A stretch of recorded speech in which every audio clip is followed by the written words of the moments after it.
Hi guys, welcome to இப்போத்தர் vlogs. இன்றைக்கி ரொம்ப மோசமாக போச்சுங்க. காலையில் எனக்கு நேற்று வீடியோ ஃபுல்லாக எனக்கு எரேஸ் ஆகி போச்சுங்க. கஷ்டப்பட்டு எடிட் பண்ணி எல்லாம் வச்சேன். டோட்டலாக என் ஃபோனில் இருக்க எல்லா வீடியோஸுமே எரேஸ் ஆகிடுச்சு. என்ன தான் ஆச்சுன்னே தெரில ஃபோனுக்கு. காலைல ஒர்க் அவுட் பண்ணிவிட்டு எடுத்துகிட்டு சரி ஒர்க் அவுட் வீடியோ எப்படி இருக்குன்னு பார்க்கலான்ட்டு பார்க்குறேன். எந்த வீடியோவுமே இல்லைங்க ஃபோனில். எப்படி இருக்கும் அந்த டைமில். சரி ஓகே அப்படின்னு சொல்லிட்டு இப்போ 11 மேலே தான் வந்து குக் பண்ணுறது மட்டும்தான் எடுத்தேங்க. எங்கள் ஊர் ஸ்டைல் அப்பள குழம்பு. இது வந்து எங்கள் அம்மா அடிக்கடி ஃபஸ்ட்டுலாம் பண்ணுவாங்க. இப்போ பண்ணல, பட் முன்னெல்லாம் பண்ணிகிட்டு இருந்தாங்க. காலேஜ் டைமில் ஸ்கூல் டைம்லலாம் அப்பப்போ பண்ணுவாங்க. ஊருக்கு போகிறப்பெல்லாம் இந்த அப்பளம் வந்து எங்கள் ஊர் சைடில் மட்டும்தாங்க கிடைக்கும். அங்கேருந்து வாங்கிட்டு வந்தாங்க. ஊருக்கு அம்மா நடுவில் ரீசெண்டாக போனாங்க. ஸோ அப்போ எனக்கும் அவங்களுக்கும் வாங்கிட்டு வந்தாங்க. ஸோ அதை வந்து பண்ணலாம் அப்படின்ட்டு என்ன ஸ்டைலில் பண்ணணும்லாம் பண்ணலை. ஒரு மீன் குழம்பு ஸ்டைலில் பண்ணலாம் அப்படின்னு சொல்லிட்டு எல்லாமே இது பண்ணிவிட்டு பூண்டெல்லாம் தட்டி போட்டு என்னென்ன இதெல்லாம் தாளிக்கிறதுக்கு போடணுமோ போட்டு அப்புறம் ஆனியன் டொமேட்டோலாம் போட்டு ஒரு ஆனியனும் ஒரு டொமேட்டோ மட்டும் நல்லா கிரைண்ட் பண்ணி போட்டுட்டேன். அப்புறம் மசாலா வந்து சில்லி பவுட்ரு, அதுக்கப்புறம் நம்ம வீட்டு குழம்பு மிளகாத்தூளும் போட்டுட்டு அவ்வளோதாங்க. வேறு ஒன்றுமே போடலங்க. இதுக்கப்புறம் நல்லா அதை வதக்கி விட்டுட்டு அப்படியே விட்டுட்டேன். நல்லா சிம்மில் வச்சுட்டு அந்த மசாலாலாம் ஃபுல்லாக வாசம் போட்டோன்னு சொல்லிட்டு அப்புறம் இந்த பக்கம் வந்து பொரியலுக்காக எண்ணெய் ஊற்றி வச்சுட்டு எண்ணெய் காஞ்சதுமே வந்து கடலைப்பருப்பு, அதுக்கப்புறமா வந்து உளுந்து, அதுக்கப்புறம் கடுகு, அவ்வளோதாங்க. வேறு ஒன்றும் இல்லை. கருவேப்பிலை போட மறந்துட்டேங்க. எந்த குழம்புக்குமே கருவேப்பிலை போடவே இல்லை. நான் மறந்துட்டேன். அது நல்லா வதக்கிட்டு அதுக்கப்புறமா வந்து கேரட்டு, பீன்ஸு, 2 பச்சை மிளகா நீட்டாக வந்து கட் பண்ணி போட்டிருக்கேன். ஏன்னா பையனும் சாப்பிட்ணும் இல்லையா, அதனால் நீட்டாக போட்டால் நம்ம எடுத்து தூர வச்சிடலாம். இதுனா நமக்கு குட்டி குட்டியாக போட்டால் தெரியாது. ஸோ லைட்டாக மட்டும் வதக்குங்க. லைட்டாக வதக்கிட்டு அப்புறம் தண்ணி ஊற்றி ஒரு லைட்டாக தண்ணி ஊற்றி வச்சிட்டோம்னா நல்லாயிருக்குங்க.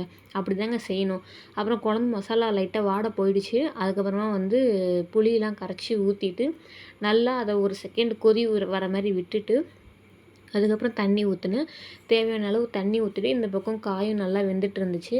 இங்கே வந்து குழம்பும் நல்லா கொதிச்சிட்டு இருந்தது. அந்த கேப்பில் என் பையன் என்ன பண்ணுறான்னு பார்க்கலான்ட்டு வந்தால் சார் என்ன பண்ணுறாரு, நல்லா இது பண்ணிகிட்டு இருந்தான், விளையாண்டுட்டு இருந்தான். நேற்று இது மாதிரி தான் நல்லா ஜாலியாக விளையாண்டாங்க. நேற்று வீடியோ தாங்க எனக்கு ரொம்ப கஷ்டமாக போச்சு. அவ்வளோ நிறைய அந்த வீடியோவில் வந்து நிறைய சொல்லியிருந்தேன், நிறைய விஷயங்கள் காட்டியிருந்தேன்.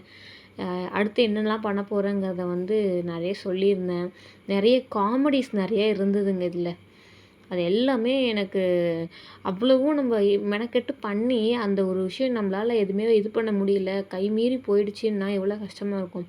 அந்த மாதிரி அவ்வளவும் நான் அந்த இதுக்காக பண்ணிவிட்டு கடைசியில் எதுவுமே இல்லாமல் போச்சுங்க. அப்புறம் வந்தேங்க. வந்துட்டு பார்த்தேன் காயெல்லாம் தண்ணி வற்றிருச்சு. சரி ஓகே, ஏன்னா குழந்தைக்குன்றதுனால அவன் நல்லா மசிச்சு கொடுக்கணும், அப்போ தான் சாப்பிடுவான். ஸோ அதனால் நல்லா வேக விட்டுட்டேன். அதுக்கப்புறமா ஏன்னா இதில் நம்ம வேகவும் விடணும், அதே மாதிரி நியூட்ரியன்ட் போகக்கூடாது. அதனால் அதுக்கேற்ற மாதிரி செய்யணும். அப்படினால அதை பார்த்து செஞ்சுட்டு அது ஓரளவுக்கு இதுவாகிடுச்சு. இங்கே குழம்பு ஓரளவுக்கு நல்லா வாசம் போயிடுச்சு, எண்ணெய் தெளிஞ்சு வந்துருச்சு. So okay. அப்புறம் இந்த பக்கம் நல்லா கொஞ்சம் லைட்டாக தண்ணி இருந்தது, நல்லா காயை நல்லா வதக்கி விட்டுட்டு அதை ஆஃப் பண்ணிட்டேன். அதுக்கப்புறம் இந்த அப்பளத்தை பொரிச்சு வச்சுருந்தோம்ல அப்பளம், அதை எடுத்து குழம்புல போட்டேங்க. ஏன்னா கொஞ்சம் தண்ணியாக இருக்கிற மாதிரி தான் இருக்கும். பட் அப்பளத்தை போட்டு ஒரு 5 மினிட்ஸ் நல்லா பாயில் பண்ணிவிட்டு ஆஃப் பண்ணிட்டிங்கன்னா சூப்பராகிடுங்க குழம்பு. செம்ம டேஸ்ட்டாக வந்துடும். அப்புறம் என் பையன் பாருங்க, நான் வந்து உட்காரும் போது என் வயிற்றில் வந்து கடிக்கிறது, முட்டுறது, என்னென்ன வேலையெல்லாம் பண்ணுது. என்னை இப்படி தாங்க பண்ணுவான். இதை விட இன்னும் அதிகமாக பண்ணுவான். இன்றைக்கி என்னமோ தெரில, இன்றைக்கி பெருசாக எதுவும் பண்ணல. கொஞ்சம் நார்மலாக வந்து அதாவது இதுவே கம்மின்ற அவன் பண்ணுற சேட்டையில் ஒரு 1%ன்னு வச்சுக்கோங்களேன், அவ்வளோதான். இன்றைக்கி பெருசாக சேட்டை பண்ணல, சைலண்ட்டாக இது பண்ணிக்கிட்டாரு. நான் கூப்பிட்ட உடனே வந்துட்டான். எதுக்கும் கூப்பிட்டா வரவே மாட்டான், வந்துட்டான். சரி ஓகே அப்படின்னு வந்தால் என்ன பண்ணுறான் பாருங்கள், வயிற்றில் பிடிச்சி கடிக்கிறது, முட்டுறது, இப்படி தாங்க பண்ணுவான். என்னைய உட்கார விட மாட்டான், நிற்க விட மாட்டான், எதையாவது பிடிச்சி என்ன அடிக்கிறது கடிக்கிறது, இதையே தான் பண்ணின்னு கிடப்பான். வேறு வேலையாக டயர்டாகி தூங்கிட்டார் என் மேலேயே. அப்புறம் என்னாச்சுன்னு திடீர்னு நினச்சி போயிட்டாங்க அந்த பக்கம். என்னத்த நான் சொல்கிறது, ஒன்றும் சொல்கிறதுக்கு இல்லை. அதுக்கப்புறம் விளையாண்டுட்டு இருந்தான். அவன் வந்து இதில் ஒரு காமெடி என்ன தெரியுமா, இனிமேல் வரும் பாருங்க. வந்து என் மேலே படுத்துக்கிட்டார் இவர். படுத்துகிட்டே இருந்துட்டு நான் எந்திரிச்சு போடா அந்த பக்கம், ஏன்டா என் மேலே படுக்கிற அப்படின்ற மாதிரி சொல்லிட்டு அவனை சும்மா அதட்டினாங்க. அவ்வளோ நேரம் படுத்துக்கிட்டு இருந்தான். அதட்டின உடனே எந்திரிச்சிட்டு போனாங்க பாருங்க. சார் பொத்துன்னு கீழே விழுந்துட்டாரு. பொத்துன்னு கீழே விழுந்துட்டான். ஆனால் அதை மேனேஜ் பண்ணுறதுக்கு அவன் பண்ணான் பாருங்க ஒரு இது. அதாங்க எனக்கு அல்டிமேட்டு. கீழே விழுந்துட்டு அதை சரி பண்ணுறதுக்கு அவர் விழுகலை, கீழே விழுந்து மீசையில் மண் ஓட்டலைன்ற கதை மாதிரி அப்படியே பிளேட்டை மாற்றி அப்படியே டிவி பார்த்து ஆ ஆ ஆ ஆ அப்படின்னு கத்த ஆரம்பிச்சிட்டு இது பண்ண ஆரம்பிச்சிட்டாங்க. அப்படியே மாற்றிட்டான். அவன் என்னமோ எதுவுமே ஆகாத மாதிரியே அப்படியே மாற்றிட்டான். எனக்கு அதுதான் ரொம்ப சிரிப்பாக போச்சு எனக்கு. காலேருந்து டல்லாக இருந்தாலும் அப்புறம் இவன் வந்ததுக்கப்புறம் இவன் பண்ணுற சில சேட்டைகளை பார்த்து கொஞ்சம் ஓரளவுக்கு சந்தோஷமாயிட்டாங்க. ஏன்னா குழந்தைங்க விளையாடுறத பார்த்தாலே எப்பவுமே சந்தோஷமாக தானே இருக்கும். அதனால் அவங்க கூட விளையாட எடுக்க அவனை கிண்டல் பண்ண அப்படியே நேரம் போயிடுச்சுங்க எனக்கு. என்ன சொல்கிறது, அப்படியே போயிடுச்சு நேரம். அவன் தான் விளையாண்டுட்டு இருந்தான். இன்றைக்கி கொஞ்சம் டான்ஸ் எல்லாம் வேறு கொஞ்சம் ஓவராக நல்லாவே பண்ணிகிட்டு இருந்தார். வீட்டை சுற்றி சுற்றி வந்தாங்க. எதுக்கு தான் சுற்றி சுற்றி வந்தான்னு தெரியல. எப்போவுமே ஓடுவான் தான் இல்லைங்களே. ஆனால் இன்றைக்கி டிஃப்ரெண்ட்டாக ஓடி வந்து அந்த டிவி அப்படி ஓடி ஓடி என்னத்தை தான் அந்த டிவியில் பார்க்குறாங்க. அப்புறம் எங்கள் அப்பா வந்தார். எங்கள் அப்பா கூட நின்று கத்தின்னு கிடந்தான். அப்புறம் எங்கள் அப்பா இது பண்ணவும் அதுக்கப்புறம் சாப்பிட வந்து ரெடி ஆகிட்டோம். பசி எடுத்துச்சா. ஸோ எங்கள் அப்பா வந்து என் பையனோட கொலுசில் அந்த ஸ்க்ரூ வந்து லைட்டாக லூஸாக இருக்குன்னு சொல்லிட்டு மாட்டுறதுக்காண்டி கூப்பிட்டுட்டு இருந்தார். அவன் வரமாட்டேன்ட்டான்னு எப்படி படுக்க வச்சுருக்காரு பாருங்க. ஐயோ எனக்கு செம சிரிப்பாக இருந்ததுங்க. அப்புறம் சரின்னு சொல்லிட்டு இந்த அப்பள குழம்பு சாப்பாடில் போட்டு பொரியல்லாம் வச்சு சாப்பிட்டாங்க. செம சூப்பராக ஒரு மீன் குழம்பு சாப்பிட்டா எனக்கு மீன் குழம்பு கூட இந்த அளவுக்கு டேஸ்ட் வருமானு தெரிலங்க. ஆனால் இன்றைக்கி இது அசல் மீன் குழம்பு மாதிரியே டேஸ்ட் வந்துருச்சுங்க. எனக்கு ரொம்ப பிடிச்சிருந்ததுங்க இன்றைக்கி.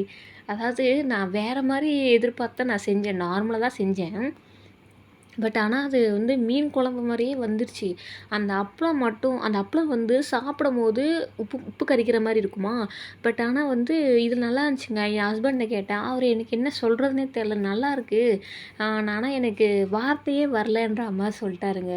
ஆனால் எனக்கு தெரிஞ்சிச்சு நல்லா இருக்கா நல்லா இல்லையான்னு கேட்டதுக்கு சொல்ல தெரியல அப்படின்ட்டாருங்க ஒரே வார்த்தையில். ஆனால் எனக்கு பிடிச்சிருந்ததுங்க. சாப்பிட்டதுக்கப்புறமா மழை பெஞ்சிச்சு. நல்லா செம மழைங்க. கொஞ்ச நேரத்தில் மழை பெஞ்சோடனே நமக்கு என்ன தோணும், சூடாக டீ பஜ்ஜி அந்த மாதிரி தான் போகும். சரின்னு சொல்லிட்டு குளிச்சுட்டு வந்துட்டு சாமி கும்பிடலான்ட்டு எல்லாம் ரெடி பண்ணிட்டு இருந்தேன். இந்த பூவை வந்து பார்த்துருந்தீங்க. நேற்று வீடியோ அப்லோட் பண்ணியிருந்தேன்னா இந்த வீடியோ இப்போ நான் இந்த பூவை எதுக்கு காட்டுறேன்னு உங்களுக்கு தெரிஞ்சிருக்கோம். பட் அது போடலை. அன்ஃபார்ச்சுனேட்லி அது மிஸ் ஆகிடுச்சு. என்ன பண்ணுறது, மனசை தேத்திக்கணும். ஸோ வேறு ஒன்றும் பண்ண முடியாதுல்ல. நானும் என்ன பண்ணி பார்த்துட்டேன், எடுக்க முடியல. சரின்னு சொல்லிட்டு எல்லாம் ரெடி பண்ணிவிட்டு என் பையன் விளையாடுறதா அவர் வீடியோ எடுத்துகிட்டு இருந்தார். அதுக்கப்புறம் அவன் சேரை வச்சு விளையாண்டுட்டு இருந்தான். அதை வாங்கிட்டேன்னு சொல்லிட்டு பயங்கரமாக அவங்க அப்பாவை போட்டு கடிக்க போயிட்டான். கோவம் வந்து நான் சாமி கும்பிட்றதுக்கு என்ன இதுவோ அதெல்லாம் ரெடி பண்ணேன். அப்புறம் உப்பும் தண்ணியும் மாற்றணும்னு சொல்லிட்டு உப்பும் தண்ணியும் மாற்றத்துக்கு எடுத்துகிட்டு போயிட்டு உப்பும் தண்ணியும் மாற்றிட்டு எடுத்து வந்து பூஜை ரூமில் வச்சிட்டேன்.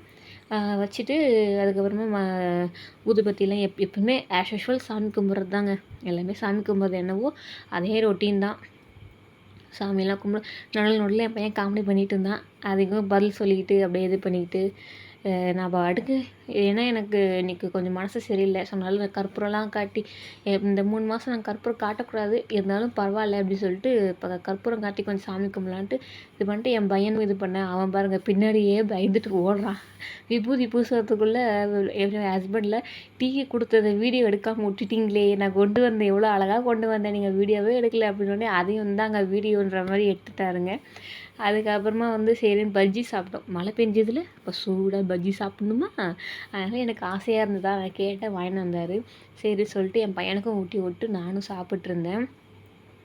என் ஹஸ்பண்டு நீ கீழே உக்காஞ்சி சாப்பிடு அப்படின்னாரு. நமக்கு நின்றுக்கிட்டே சாப்பிட்ணுன்னு ஆசையாக இருந்தது. எப்பவுமே உக்காந்துன்னா சாப்பிட்றேன், நின்றுட்டு சாப்பிட்ணுன்னு ஆசையாக இருக்குது அப்படின்னு சொல்லிட்டு சாப்பிட்ருந்தேன். அவர் இல்லை நீ கீழே தான் உட்காந்து சாப்பிட்ணும், சாப்பாடெலாம் கீழே உட்காந்து தான் சாப்பிட்ணும், நின்று சாப்பிடக்கூடாதுன்னு அவர் என்னமோ எத்திக்ஸ்லாம் பேசிகிட்டு இருந்தார். நான் அதெல்லாம் முடியாது, நான் ஏன் ஃபாலோ பண்ணணும், நான் இப்படி தான் எனக்கு பிடிச்சது தான் செய்வேன்ற மாதிரி அவரை நான் கிண்டல் பண்ணிவிட்டு இது பண்ணிவிட்டு நான் பஜ்ஜி சாப்பிட்ருந்தேன்.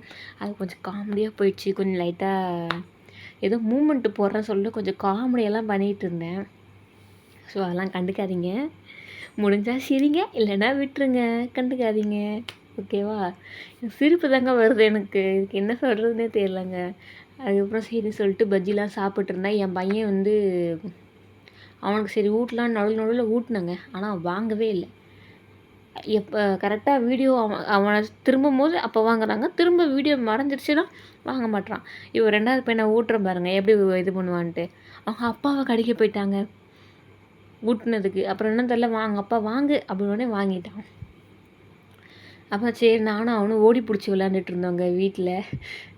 அவன் இந்த பக்கம் ஓட நான் அந்த பக்கம் ஓடான்ட்டு ஓடி பிடிச்சி எல்லாம் விளையாண்டுக்கிட்டு எடுத்துக்கிட்டு அவனுக்கு கோவமே வந்துருச்சு நான் ஓடி ஆடி விளையாடுறது. எப்பவுமே ஜாலியாக என்ஜாய் பண்ணுவான். இன்றைக்கி என்னன்னு தெரியல அங்கே கோவம் வந்துருச்சுங்க அவனுக்கு. அதுக்கப்புறம் சரின்ட்டு ஊட்டினோடனே வாயில் போட்டு பொக்க வாயில் நின்றுட்டு அவன் பாட்டுக்கு போயிட்டான். நானும் அப்படியே சாப்பிட்டு என்ன பண்ணுறது பஜ்ஜி சூடாக இருந்துச்சு. கடன்னு வாய்க்குள்ளே போக தான் செய்தே தவிர பேச்சு வரல. வாய் அசை தான் போட்டுச்சு. அப்படின்னு சொல்லிட்டு சாப்பிட்டு முடிச்சுட்டு போதும் அப்படின்ற மாதிரி சொல்லிட்டு நான் விட்டுட்டேன். அப்புறம் என் ஹஸ்பண்ட் எடுத்து சாப்பிட்டாரு. என் ஹஸ்பண்ட் சாப்பிட்டு பையன் சும்மா இல்லைங்க. கொடுத்தே அவனும் வம்படியாக கீழே உட்காந்து ஆட ஆரம்பிச்சிட்டான். கொடுத்த உடனே இப்படி திங்கிறான் பாருங்க. நான் கொடுக்கும்போது ஓடா அவங்க அப்பா கொடுக்கும்போது எப்படி செமத்தா உக்காந்து சாப்பிட்றாரு இவர். என்ன சொல்ல. இன்றைக்கி வீடியோ அவ்வளோதாங்க. By by. தேங்க்ஸ் ஃபார் வாட்சிங்.